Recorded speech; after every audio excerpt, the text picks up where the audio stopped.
Ang barko ng Philippine Coast Guard sa Sabina Shoal pinalayas uli ng China. Umuwi ng luwaan at kinuyog ng Chinese warship. Talaga malungkot na balita to, no? Tungkol yung pinadalang barko sa Sabina Shoal, umalis na naman. Natakot yata. Ito ang bibigyan natin reaction video sa ngayon reaction video, komentaryo, suggestion, criticism, kung ano-ano dyan. Kung ano yung mga nasa loobin nyo, pwede rin naman kayo mag-react dyan sa baba, mag-comments, okay? So, kung bago ka pa lang sa aking channel, please like and subscribe na lang muna sa ating YouTube channel bago tayo mag-umpisa, okay? And also, please pakisubscribe kay Melbs Castle. Itong video na to, sa kanya to. So, bibigyan lang natin reaction video to, komentaryo. Hindi tayo nagbabalita, hindi tayo tumutiligsa. Kundi, komentaryo lang to. Kung ano yung mga saloobin natin tungkol sa mga mainit na balita tungkol sa West Philippine Sea.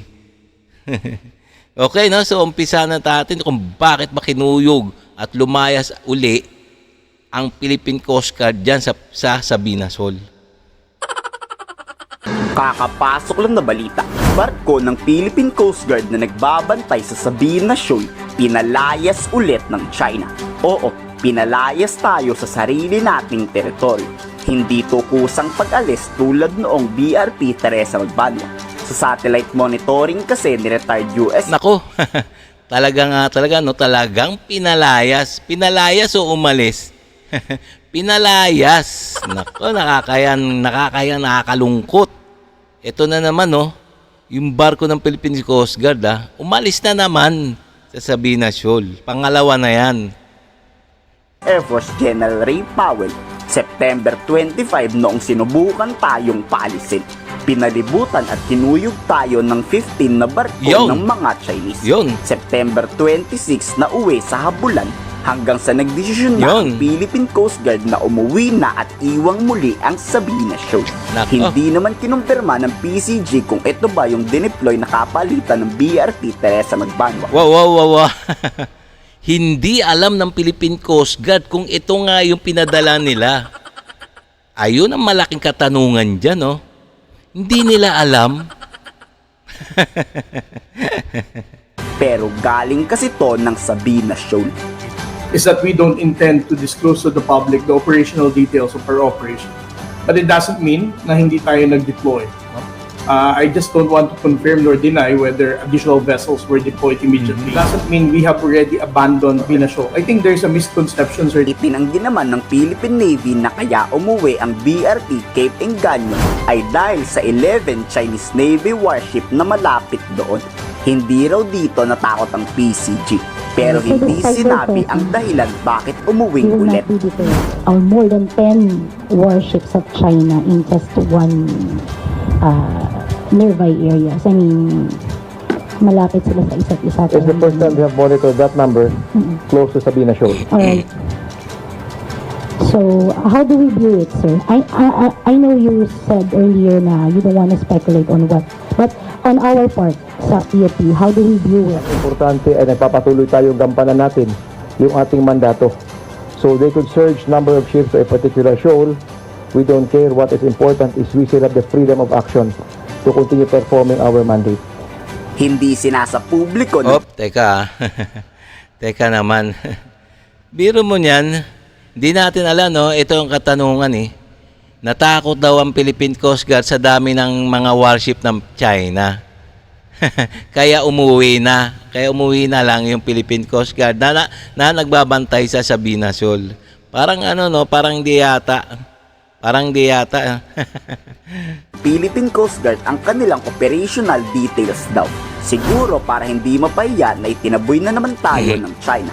Pero meron daw tayong strategic presence doon na nagpapatuloy. Oo nga naman, Di nga natin malaman kung talaga yung nagsasabi ng totoo ang Philippine Coast Guard, Di na natin malaman kung ano totoo yung kung totoo yung sinasabi or hindi. Siguro sa pamamagitan ng paggamit ng eroplano ng PCG. Kaso oras lang to at madalian kaya Kaya nga, posibleng pag-alis ng PCG doon ay magtambak agad ang mga Chinese. Meron tayong patrol operations doon sa area at yan ang tinitiyak natin sa mga kababayan natin. At hindi po magpapabaya ang Coast Guard sa pagpapatrol doon sa area. Ang problema kaya nabuli na naman ang Philippine Coast Guard. Hinatid lang kasi ng Philippine Navy warship tapos umalis agad. E di ayan na naman ang mga Chinese. Pinagtatak Ayun naman pala, no? Kaya pala, at tinaboy na naman ng mga Chinese vessel o ng mga Tseko ang ating Philippine Coast Guard. Kasi nga, wala yung Philippine Navy. Umalis. Kaya nga, kasi, di ba, yung balita no nakarang araw, di ba? Nasabay na nagpunta ang Philippine Navy at ang Philippine Coast Guard sa Sabina Shoal.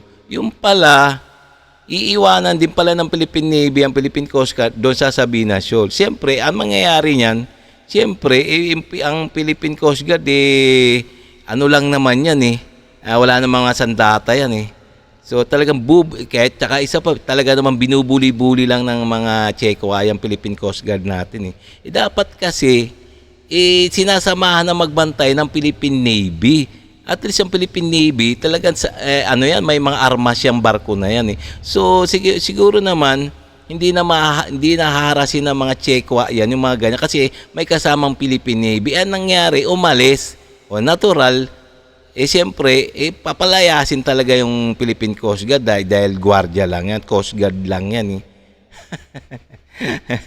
Nakakatawa talaga, nakakatawang isipin, nakakabwisit isipin bakit gano'n ang kanilang kanilang ginagawa. Mga malamya. pa ng PCG ang sarili nila.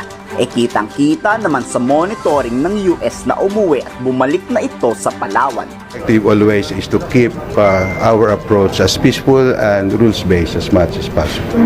We are an evolving capability. We adapt. We must continue forward better than yesterday. We'll be maintaining strategic presence all over the country. Mali. We are everywhere. Talaga. Pahirapan na naman ang pagbalik dyan. Sigurado. Kayo, anong masasabi nyo sa pag-uwi na naman ng isang barko mula sa Sabina Shoal? Wala na? Finish na ba? Ikomento sa baba ang inyong salobin. Talaga. Finish na talaga. Wala na. Talagang babakura na talaga ng mga Tseko. Ayan. Ng mga angkinin na talaga yan ng mga China, ng mga Chinese, no? Kasi ayan Sabina Shoal. Lumayas na naman Tinatakot-takot lang yung nananakot lang yung tinatakot-takot lang ng China ang Pilipinas, no. Itong Pilipinas nagi-give up naman kagad itong mga Philippine Coast Guard. Kaya nga nakakabwisit isipin, no. So lalong-lalo na siyempre hindi naman naaalis yan, yung Philippine Coast Guard na yan, kung walang nag-uutos na mas mataas sa kanila, no? So, kawawang-kawawa talaga, no? Kawawang-kawawa talaga ang ating mga Pilipinas, yun. No? Ba't kasi gano'n na ating mga namumuno sa atin?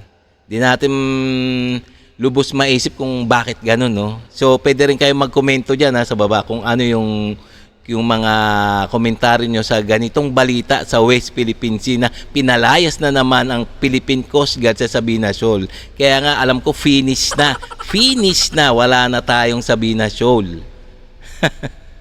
Hoy, nako. Okay, no? So hanggang dito na lang tayo mga guys So kung bago ka pa lang sa aking channel, please like and subscribe na lang muna sa ating YouTube channel bago tayo magsara. Okay?